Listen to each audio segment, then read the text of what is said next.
Welcome back to another episode of Under the Influence. This week, Levi, Jerry, and I talk about the important distinction between making yourself available and taking initiative in situations. I believe that we're really refreshed through this conversation, and I hope that you guys enjoyed as well. Enjoy.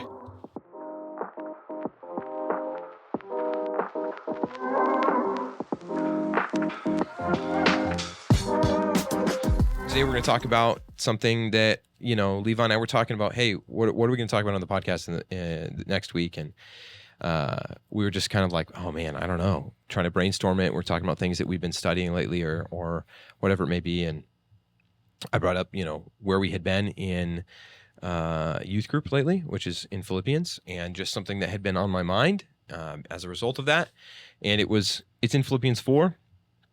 And the idea of there being a distinction between the types of support that we offer brothers and sisters in Christ, and how there's something that goes beyond simply just let me know how I can help, right? How that is limited, and how something beyond that is there's a more intentional version of offering support and being a support to our brothers in need. So I started it this way when I was considering it, like, there is incomplete support simply in the phrase, hey, let me know if you need anything. It's good. It's a good thing to say. There's nothing wrong with it, but it is incomplete, right? Sometimes those that need the support of a brother are, as we know, least likely to reach out and ask for it, right? That's just something that kind of tends to be human nature.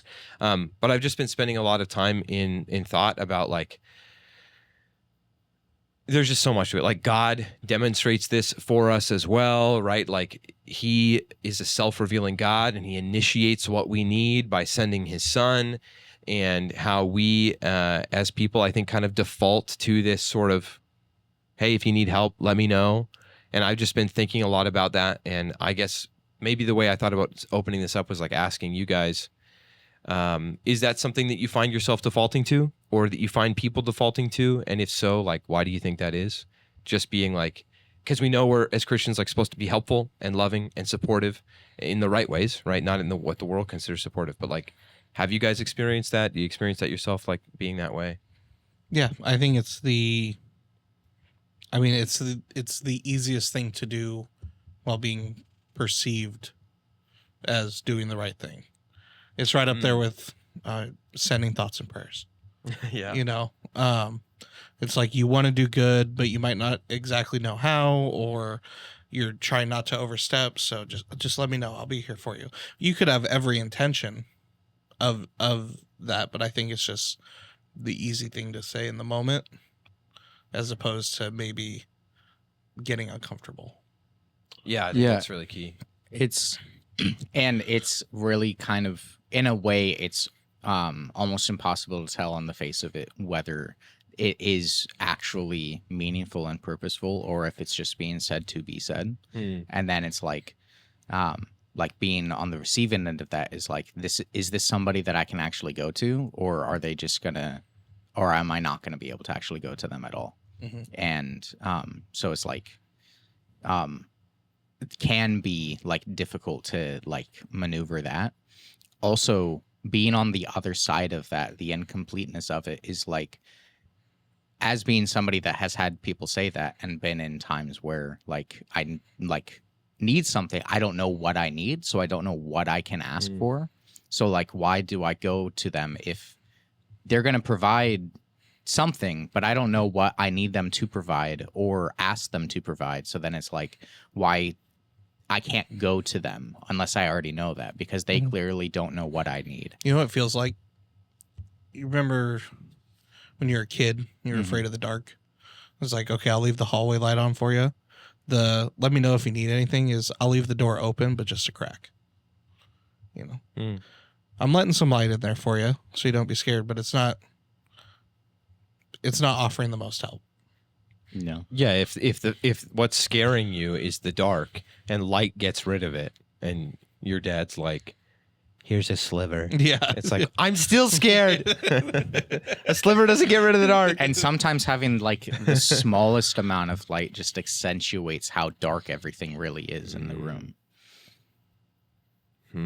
Makes me think of never mind. Seeing things out of the corner of your vision. No, well, yeah. I was thinking of what is that saying that people say a lot? Like, what is it?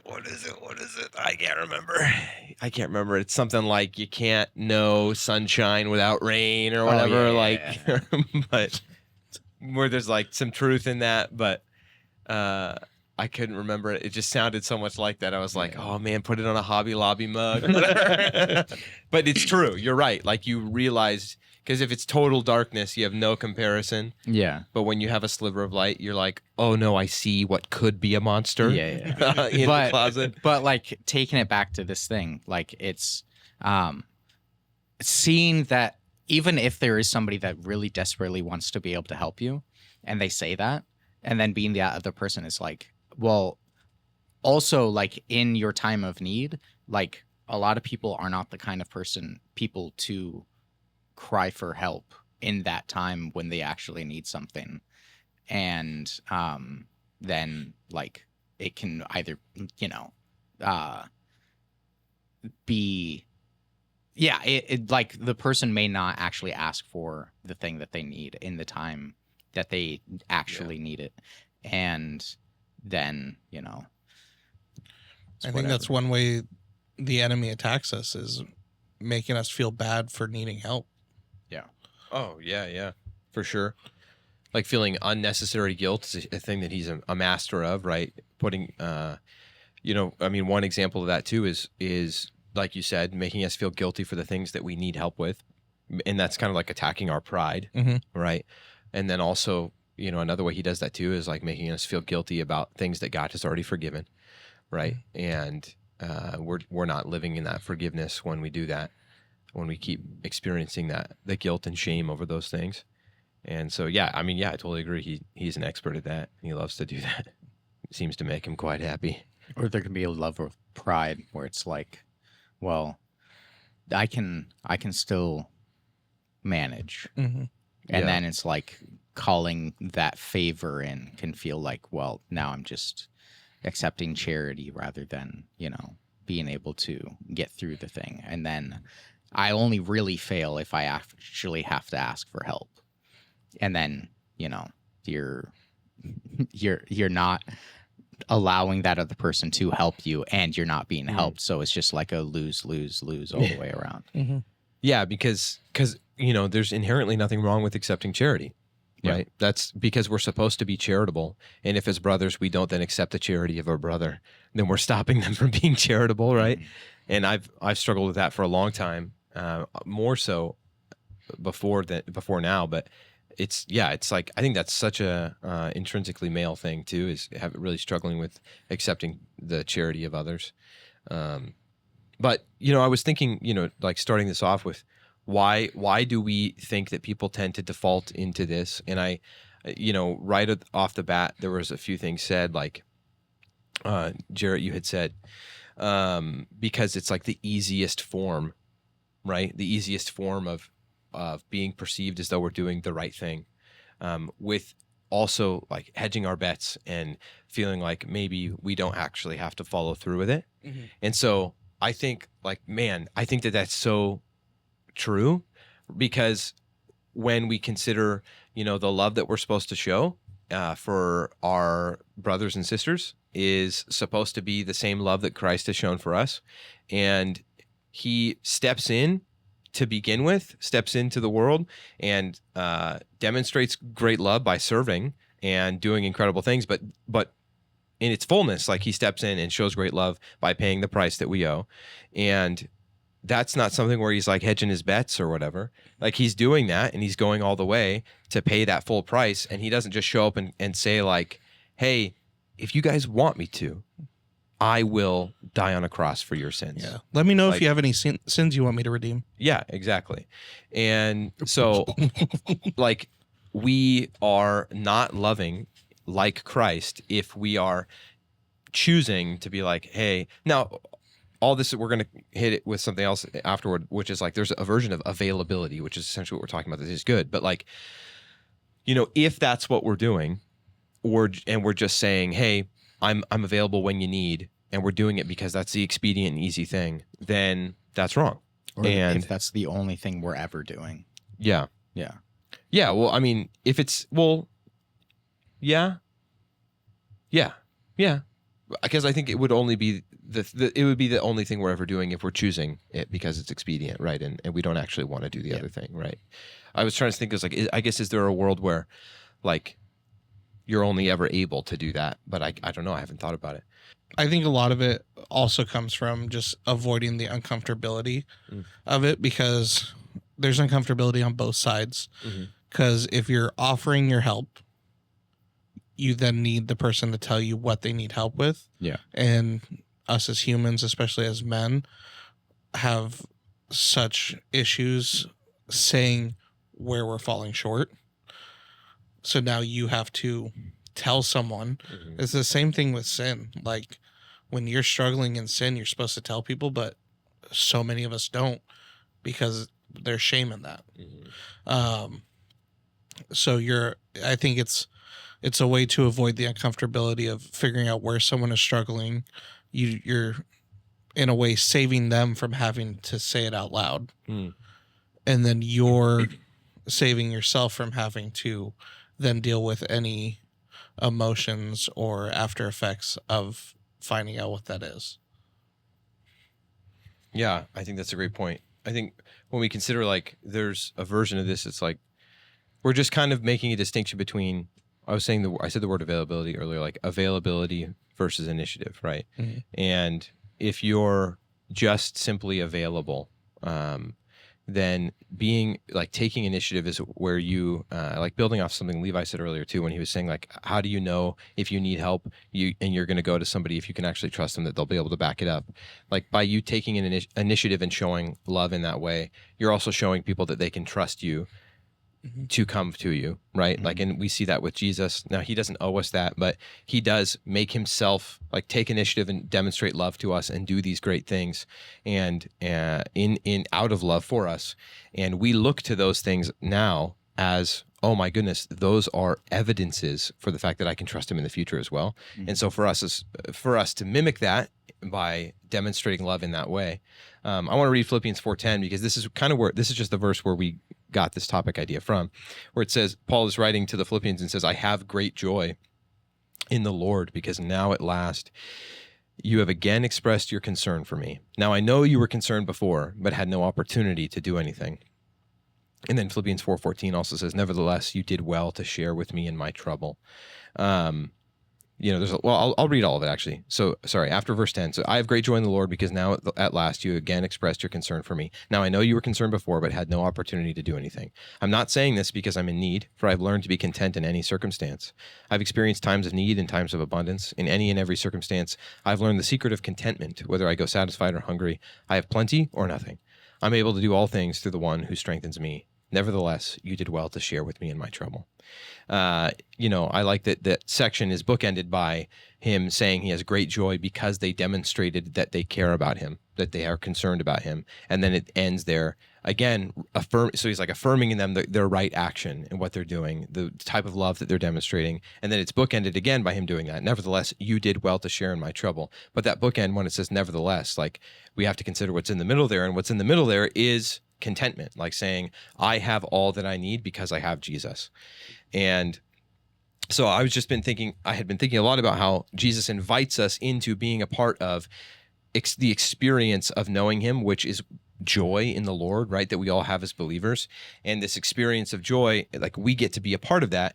And we get to be a part of that when we are make ourselves available to someone, which like this whole thing that we've been saying is not to say that, hey, we need to stop just saying, hey, yeah, I'm available, but we need to back it up and mean it, right? And so instead of being like, I'm here for you if you ask for my help, we're instead saying, I am going to go to you because I love you, and I'm going to go to you and help you, when you need it because I love you. And I've just been thinking a lot about that, I think, just because, there's been some recent, like, examples of that in my life, but also, it's something that I really started thinking about when I heard someone say, hey, I'm trying to stop telling people that I pray for them. I think we've talked about this on the podcast before. Like, I'm going to stop just telling people, hey, I'm going to pray for you, but instead like do it right then and there. And I think that's a really good example of this, in practicality is like not just promising to pray, but stop, drop, and pray like immediately with them and for them. Stop, drop, and pray in the midst of a fight. Well, I guess it worked for Shadrach, Meshach, and Abednego, but Have you seen that movie coming out? No. There's in September, a Daniel movie's coming out. Oh. Daniel in the Fiery Furnace. Oh, interesting. That's the name of it? Daniel in the Fiery Furnace? I think that's, yeah. That's interesting. That is very interesting. That's like, huh. Cool. Sorry, tangent. No, that's super cool. I would have named it just Nebuchadnezzar, but no. He's the real main character. But for this, the availability versus initiative, when I was, a young warthog. I was going to say when I was a young warthog, you know me well. No, when I was a kid, well, not really a kid, but like a teenager, there was a time in my life I was going through like really, really bad time. Not good headspace, not good like life circumstances. And I had people that I was like trying to reach out to, and a lot of them were able to say a lot of really good things at the time when I reached out to them, which was really, really good. And then there came a time later when I just felt incredibly alone, and I was like, wait, all of these people, none of them do anything for me unless I ask them for something first. And then a guy from a church that I went to like 2 times like latched on to me and was like, hey, I'm going to make sure that you go to church, these extra men's groups, these Bible studies, these things. And he was like keeping in contact with me and going out of his way to make sure that I was able to go to these things that I really needed at the time. And like during it, he was like checking in with me and like being there for me and asking things even when I didn't need it, but it was basically every single time I needed it. And like that was a big distinction, and he was like instrumental in like keeping me, above water during that time. And like really cool guy. Never basically never seen him again. Don't know if there's any way for me to contact him. Oh no. But really appreciative of that time and effort that he put into my life and really showing Christ by taking those initiatives to do things that other people weren't doing at that time. Like not on a knock on all of those other people, but just like that was incredibly impactful. And to like be taking that initiative, even though there were times when I didn't want to go to the things, and then he would come to my house and I was like, I guess I've got to go. And then like, yeah, because I was just having a really hard time like struggling and fighting against God. And like even during things, I would walk out of youth group, and then he would like come over, sit down, talk to me, and like be there for me. Lasso you and drag you back in. Yeah. You're like right outside well, it was the door. the shepherd's crook, yeah, nice. It wasn't a lasso. Yeah.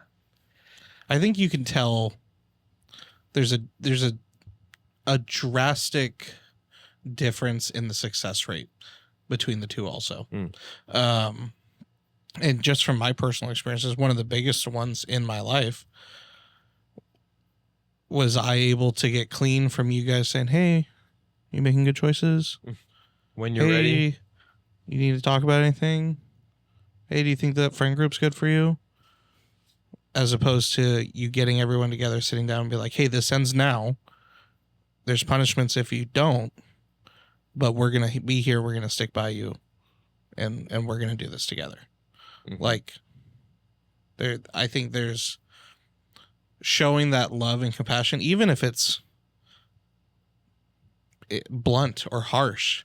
I think it makes a drastic difference in the person's eyes. Like, that care means a lot more. Yeah. Even if it's delivered harshly or bluntly, because it might need to be. I think it makes a drastic difference. Yeah, I think you're right. I think part of why this has just been something that's been maybe stuck in my head as feeling profound and worth discussing is because I think there's some element of the American Christian experience that has conditioned us to say, in all facets of our walk with Christ, when you're ready, I'm here. And like, there's a right version of that, which is when it's directed to God, but when it's towards other people, like it's true, but there needs to be more. And for a lot of the reasons, like we've said, like it proves that we mean it. It proves that we really love the person when we, when we go out of our way and we, walk with them, like the Philippians were doing for Paul. They're coming out of nowhere, not coming out of nowhere, but they're writing him a letter saying, "We love you. We're concerned for you. How can we help you?" They're doing it in real actionable ways, right?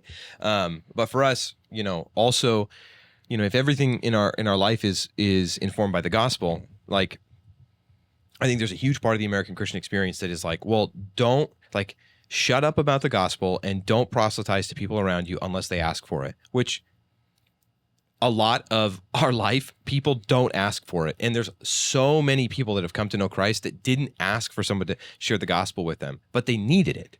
And so if we take that philosophy too far, then it's just why it's like, I had written down here, it's not wrong, but it's incomplete. Because like if your only demonstration of love is only when it's asked for, only when someone asks, help me in this way, show me love, give me what I need, then it's going to happen like 10% of when it should happen or whatever, right? Like you were saying. And I think it's also exemplified in the gospel. And so if our life at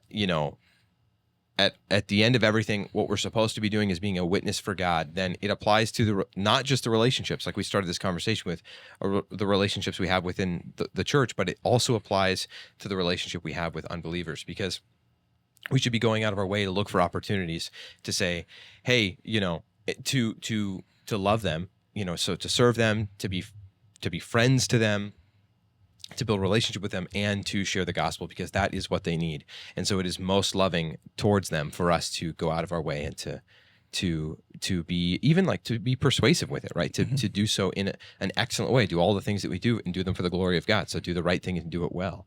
And so I think maybe there was just some part of this that I was latching onto, like, man, why is it that this just feels so like, because it is kind of such a duh thing. Like, as we've been talking about it, I've been like, yeah, I guess to some extent everybody kind of knows this. Like, why are we really talking about it? And I think it's just because we know it and we do it anyway. Yeah, it's like we know it and we do it anyway. And I think a huge part of it is this culture of American, like, modern Christianity, because what is expedient and what is like the least offensive too, because I don't want to deal with the repercussions. Yeah, absolutely. It's that, like, hugely when talking, like when I had the opportunity to talk at your wedding, I was like, hey, the point of a best man speech should be to talk about what I love about the groom. And I was like, what I love about Jarrett is, even though I was convinced at one point to really show him love is to do something in his life that may cause him to not want to see me anymore, which is to tell him hard things because I love him. And I'm willing to even be hated by him because I love him and I want to see him grow.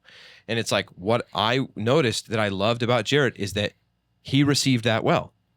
Well, I agonized for a long time over those decisions, being like, but I don't want to deal with the repercussion of saying the right thing, And I think maybe that's because, like, that is such a profound revelation in our lives. I think when we come to the understanding that, like, oh, we have to be willing to love so greatly that we are willing to deal with that negative repercussion, that may be just such a great realization to us because of how much we are conditioned to be like, no, instead, love when asked. Like, love when asked and don't deal with the possibility of repercussion at all. So maybe that's why this is something that just stood out to me so greatly lately and has really stuck with me. But I also want to point out, like, in Philippians, they're saying there's a big difference in the let me know how I can help and or let me know what you need and what do you need and how can I help you. Yeah, that's the distinction. You're taking that hedge out. Yeah. Because people will be like, oh, I'm fine. It's like, no. I'm asking you, what do you need? Yeah. And what can I do to help fulfill that? Yeah, I think it's drastically different. You're right. And I think you just hit the nail on the head with, like, that's the right version of availability. Is like, because we keep saying, like, yeah, there's the right version of this. And, like, I guess you could say that, but you just got to prove it. And that's it. Like, it's those two together is the just telling them what do you need and how can I help you? And then also even when they don't ask for it, stepping in and being like, hey, I love you, and so I'm gonna help you with this, you know. And there's versions of that too that could be bullish, sure, like brutish, and that's not what we're saying, but it is the but like also sometimes recognizing people need that. Sure, yeah. I think that we can like that comes from discernment. Yeah, because we enforce it. Yeah, but there are some people who will do whatever they can to not accept the help out of pride. Yeah. And sometimes it's all in your discernment on who they are and the situation they're in. Because like that's the thing I struggle with is you know, even just recently in my family being like, hey, this needs to be dealt with right now, and oh no, you need this help, and I'm going to help you with it now, and it's like the discernment comes into play for sure when it's going, okay, this isn't going anywhere. I need to know when to back off too and say, oh no, maybe what this person needs is to have been told the truth and been offered help, and then they rejected it, and be said, okay, like I'm available to back up what I just said, but you're not taking it right now, and so I'm gonna, maybe what you need to learn is that like God wants to help you in this way, and you're choosing to reject it, and so you're going to deal with some of the consequences of that. But hey, I'm here to catch you. I'm right here to catch you, and for you to lean on, and throughout the whole process, however I can. And like, so you've made yourself available for that at the beginning. Yeah, like a way that I think this was done well in my life recently is just like I've been experiencing just a lot of internal struggle, and at church somebody came up to me and was like, hey, you know, what's going on? And I was like, what? And I had just gone up and done the announcements and said, you know, hey, here's the, you know, upcoming events, and we led prayer and then stepped down off the stage, and that's always hard for me. And so maybe this is just what was being seen. I really hate doing that. Maybe that's I'm okay saying that, because I don't want it. Well, maybe I shouldn't have said it that way. But I really don't like doing it, and because it just I feel sick every time I do it. Like right before I go up there, I'm like, I don't want to go up on stage. I really don't like doing it, and but I do it like 3 times a month, and I've become one of the de facto people doing it at church, and so and I'm willing to do it. But the thing I do struggle with whenever I go up there is like, don't look like you don't want to do this. Like really try not to do that, because it is an honor to serve in whatever way I get to serve. And for whatever reason, people are like, you're really good at doing that. I'm like, that's a bummer, because it makes me feel sick. But right after I got down there, and that was what I first assumed when this guy came up and was like, hey, what's wrong? And I was like, oh no, I failed this time. I looked like I didn't want to do it. And then I just thought for a second, I was like, well, I have been having a really hard time lately. So I just told him that. I was like, you know, I've been having a really hard time. And he was like, yeah, I thought so. And I was like, man, God really gave this guy some incredible insight, because I wasn't even feeling it when I was up there. So what in the world happened? I was like, can you just tell me, like, what tipped you off to that? And he was like, well, you started with a smile and you didn't end with one. And I was like, oh man, that's okay, man. I didn't even realize that. If you saw that, that's incredible. And I just was honest, like, and then, I just said, you know, I've been feeling this way in a little bit. He's like, is that all? Like, what else? And it's just like, it was that insistent initiative in drawing out of me what I've been struggling with, and then backing it up by being like, yeah, like, you know, talking to me about it, and then coming to you and telling you, hey, pray for Jerry right now. Like hearing that really encouraged me as well. But it was just a cool experience also, because I've been spending a lot of time and thought about this, talking to the youth group students about it, about like taking initiative. And I didn't go to this person at church and be like, hey man, I'm really struggling, I need to talk about this or whatever. I barely talked about it with anybody at all yet.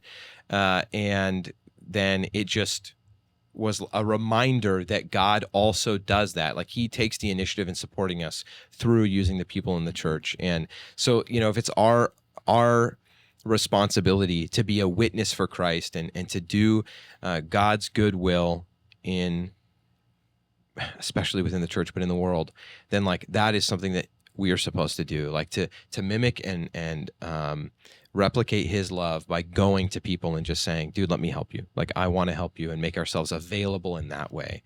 So I think, yeah, man, I really love what you said, Jared. Like you hit the nail on the head by just saying, like, instead of just being like, hey, I'm ready when you need it, what do you need and how can I do it now? I think it's really great. And I think that I'm going to adopt that phraseology for it, because it's really beautiful.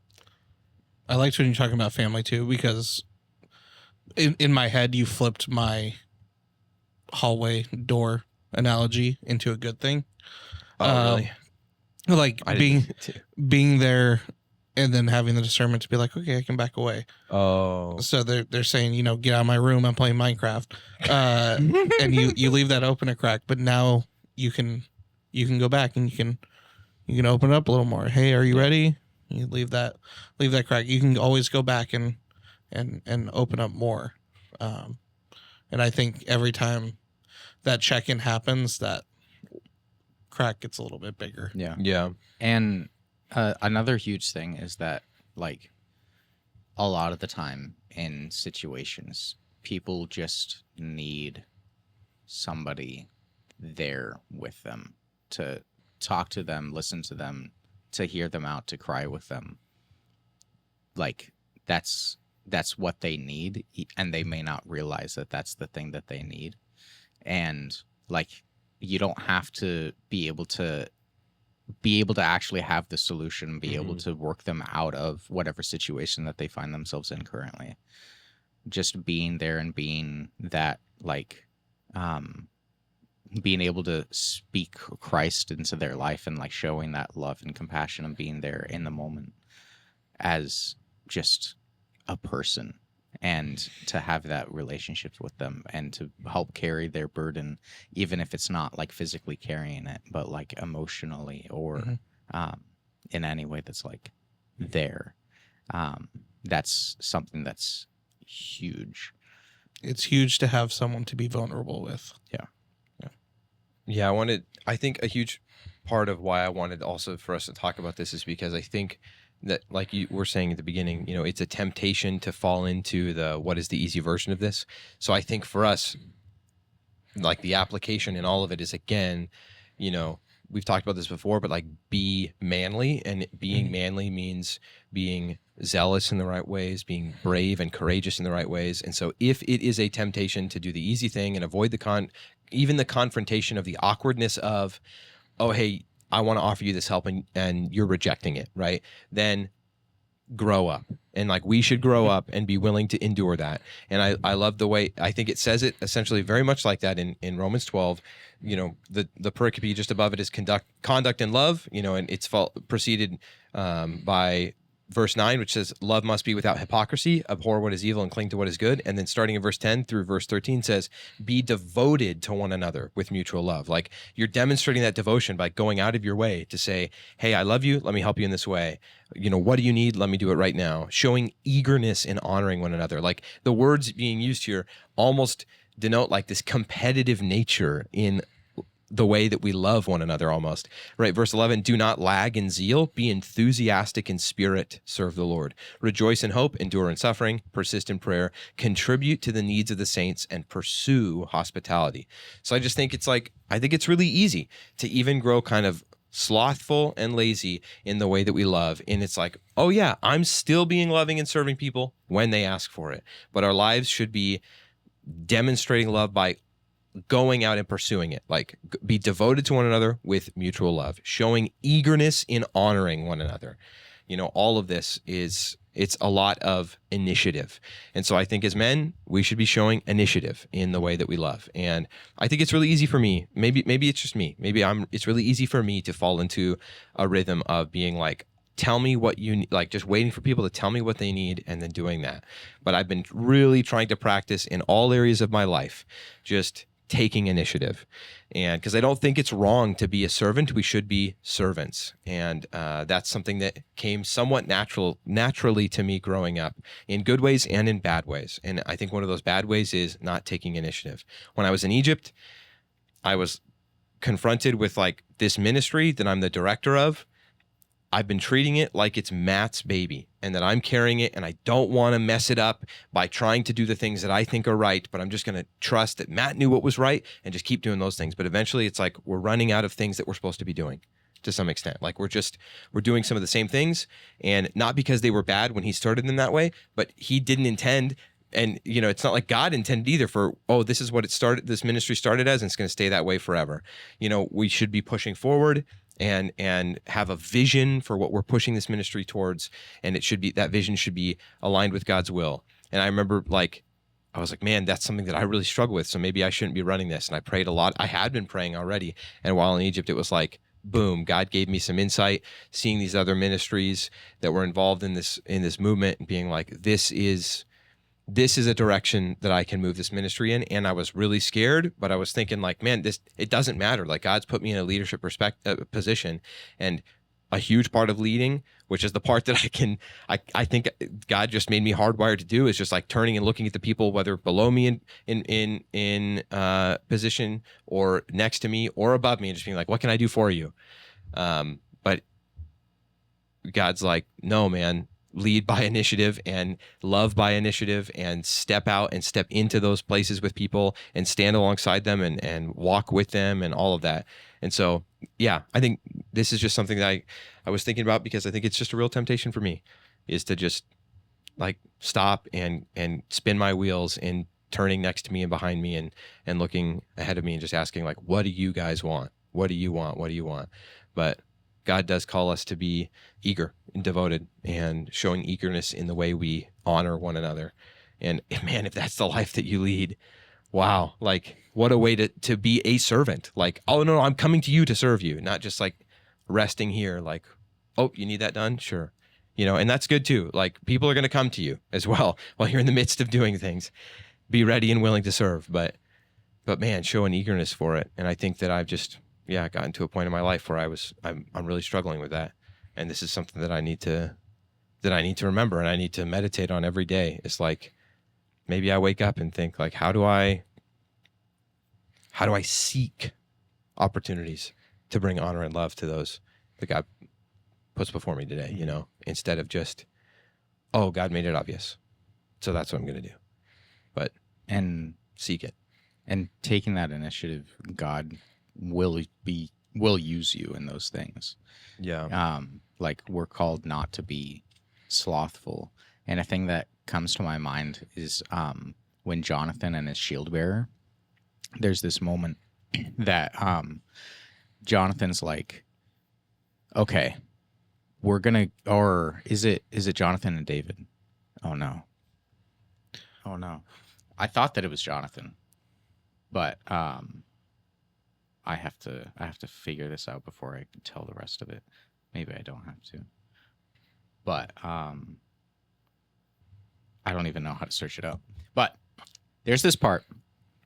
I'm pretty sure that it was Jonathan and or it might have been David, and Jonathan was the shield bearer at the time. Yeah. But whoever it was, this guy is going up the hill, and he's just like, me and one other guy, we're going to go take this hill.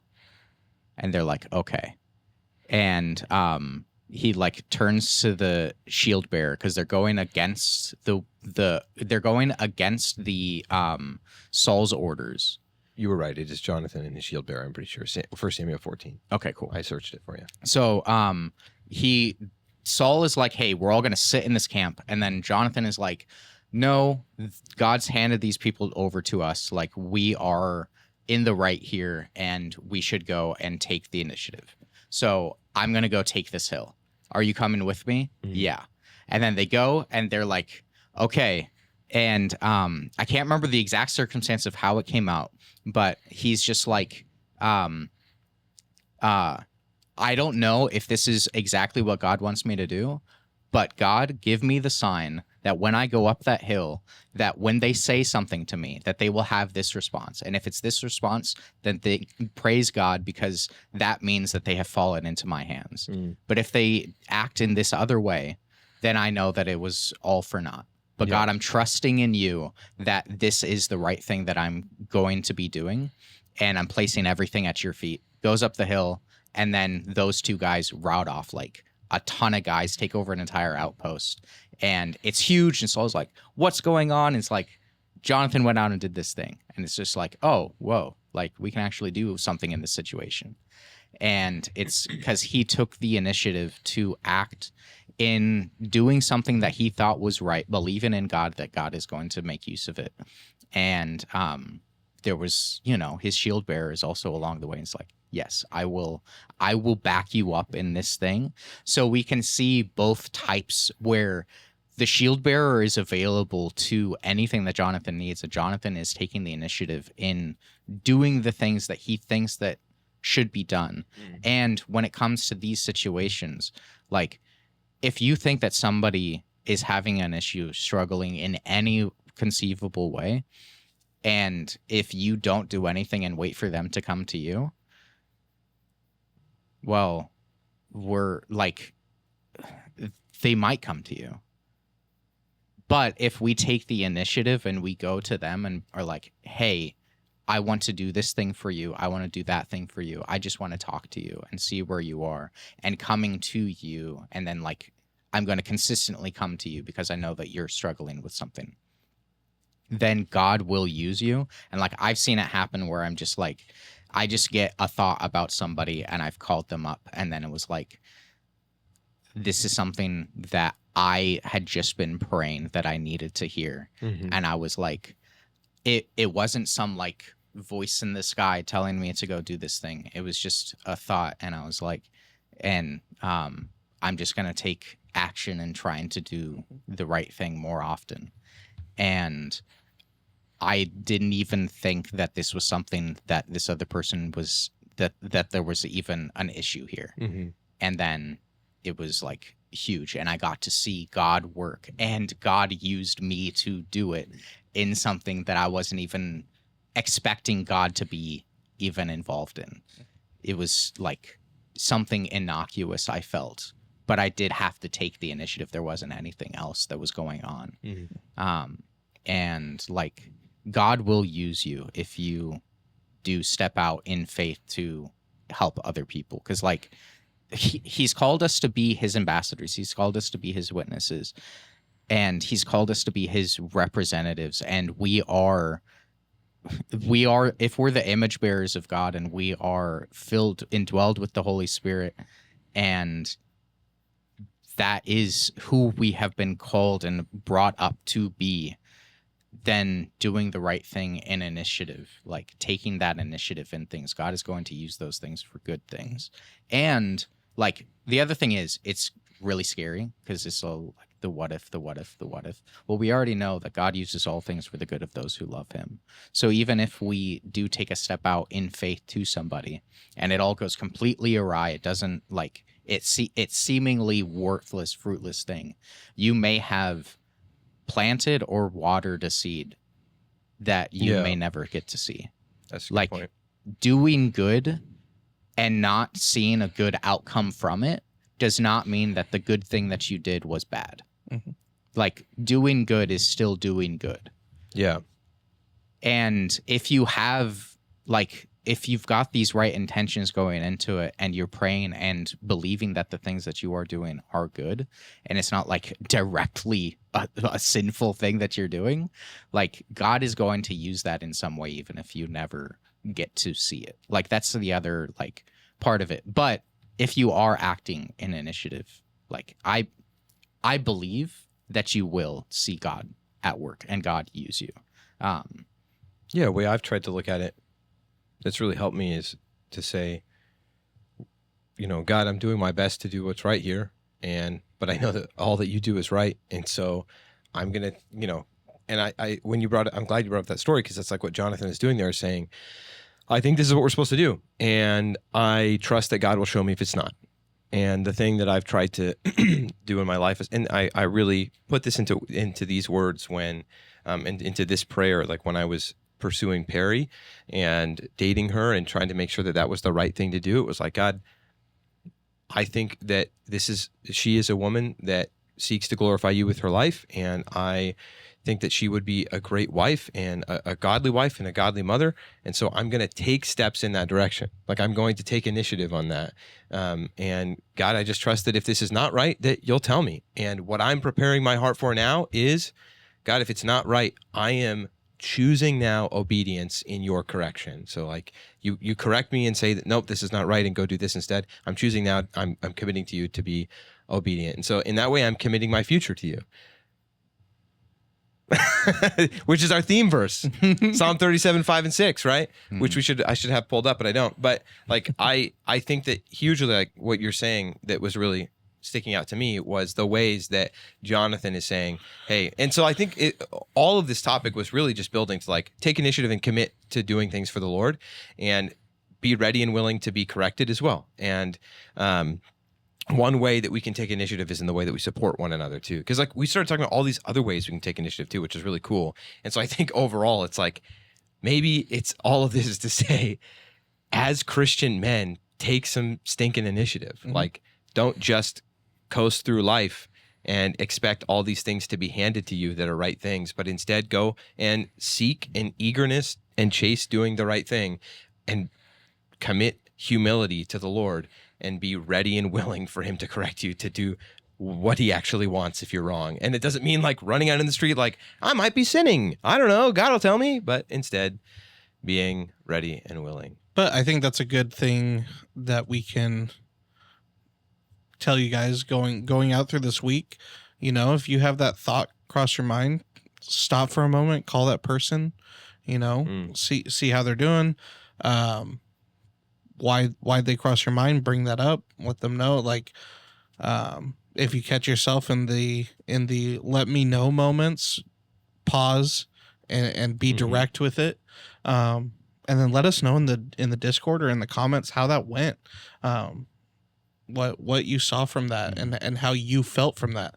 Because I think in addition to it being helpful to the person in need, I think it also grows your spirit being an actual helpful influence as opposed to just making yourself available. Yeah. And like, if you are making yourself available and making it clear to that person that it's not just a thing that you're saying, but a thing that you're willing to do, even if they never ask for anything and you never like they never make use of your availability, that is something that is still impactful to them, knowing that there are people that I can count on. Yeah, it should be. Yeah. That's true. Yeah, I think we've wrapped it up well. I mean, we should, like Romans 12 says, be eager to honor one another in love and compassion. And I think I've just been getting graded upon by myself, maybe, I don't know. But it's been hard to be eager. But we should be. And I feel refreshed and encouraged to like walk out that door out of the studio and go ask Shibs how I can help him right now. Probably by rolling the AC in there. Yeah. I will massage your shoulders, Shibs, if that's what you need. But yeah, like Jared said, thank you for bringing it back to the Discord. You know, if you want to be more involved in what this ministry is doing and talk about anything that we talked about here and tell us all the ways that we missed some things in scripture about this or whatever it may be, go to discord.gg/Christian Influence. Get involved there. You can talk to any of us. You can be involved in Bible studies that we do there, prayer groups. Maybe you just want to be eager in showing support and love to some believers. There are a lot of believers that are online and they really need your support. And I think that you can be hugely beneficial to others online by going there and showing them that you love them and that you want to be a brother or a sister to them, because there's a lot of people that have isolated themselves on the internet. So if you want to show some eagerness and support, then you can help us do that on the internet by going to discord.gg/Christian Influence, getting involved in the Bible study and praying for some people there and making your presence known to them. Because from some firsthand experience from all of us that have been involved in doing that sort of thing, it means a whole lot more than you think it might. You know, the internet is not just a place where you post pictures of your food, but it's where people are choosing to live their lives. And so we got to go there, man, and love them, because they're not just going to walk into the doors of the church all the time. So yeah, get involved in that way. We love you very much. Roll the outro.